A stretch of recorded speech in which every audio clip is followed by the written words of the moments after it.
বাউল সাধনার প্রধান গুরু, বাউল গানের শ্রেষ্ঠ রচিতা ও গায়ক লালন শাহ। দর্শক, আজকে আমরা যাচ্ছি কুষ্টিয়া জেলার লালন শাহ মাজারে।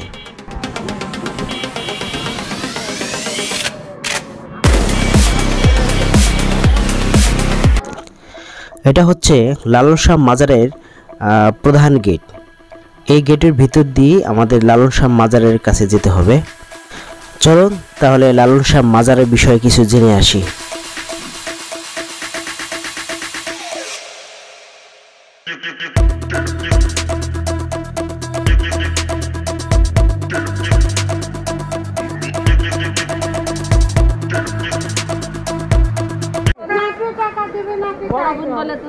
বড় বোন গান গাচ্ছে টাকা নেই। না না লোক লোক লোক না টাকা না দিলে আর না করি টাকা দে টাকা দে এই তো না প্রগর মগর টাকা নেই টাকা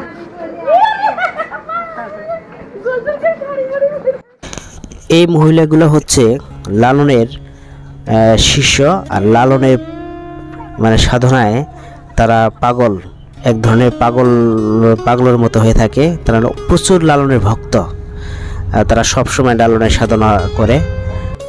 এই হচ্ছে লালনের মাজার। বিশাল বড় একটি এরিয়া নিয়ে তার মাজারটা গঠিত। আর এটাতে দেখতে পাচ্ছেন লালনের একতারা, তাজমহলের মতো সিস্টেম মাজারটা।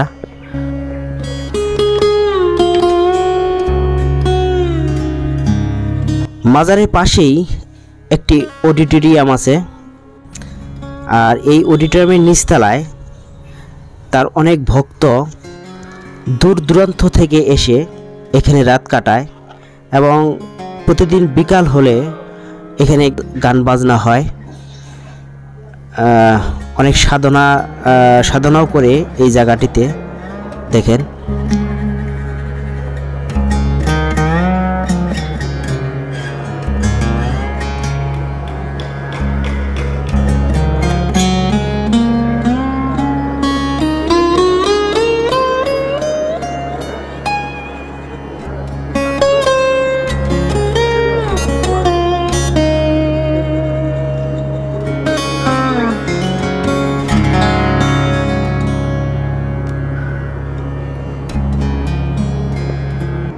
লালনের মাজারের পাশেই তার পালক মার সমাধি রয়েছে, এবং বাহিরে রয়েছে তার অনেক আত্মীয় স্বজনদের সমাধি।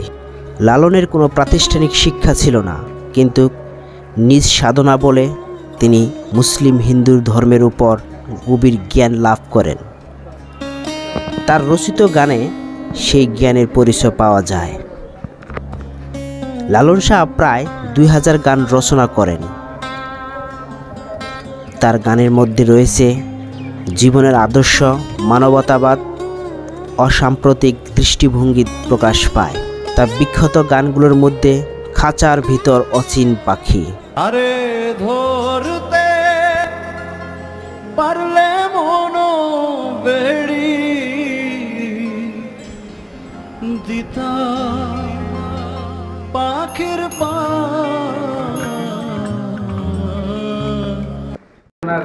আমি এর ভক্ত না ভাই, আমি না প্রতি সপ্তাহে আসেন? না প্রতি সপ্তাহে না, আমার এই মতন আমি আসি, আগে সপ্তাহ মতন আসতাম। এর ভক্ত এখানকার ভোটার ছিলাম। হ্যাঁ, এখানকার ভোটার ছিলাম। ও, এখানকার ভক্ত আপনি? এই জায়গার না, আমি এখানকার না, আমি তো আজমিরি কাদরিয়ায় সিস্তিয়া। সিস্তিয়া জায়গা আজমিরি সিস্তিয়া না, আপনার কোন তরিকার? কাদরিয়া তরিকা। আজমিরি বলে ওখানে আমি বেরিয়ে যাই, বেড়া দিয়ে দেবো। মানে আমি কি কাদরিয়া খাজা বাবার সিলসিলা? হ্যাঁ, সিস্তিয়া তরিকা, সিস্তিয়া তরিকা বলবে। শুক্রবার নামাজ পড়ছেন? না নামাজ পড়ি না। আপনি বলছেন? মাজারের পাশে রয়েছে লালন শাহর একটি মিউজিয়াম, আর এই মিউজিয়ামে রয়েছে লালন শাহর ব্যবহার করা কিছু জিনিসপত্র।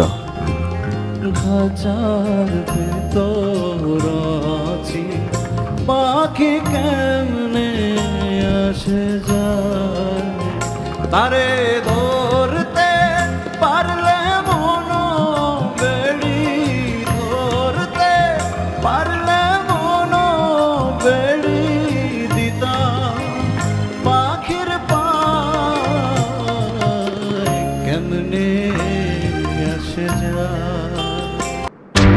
ভালো থাকেন, সুস্থ থাকেন। আবার সুন্দর একটি ভিডিও নিয়ে হাজির হব আপনাদের মাঝে।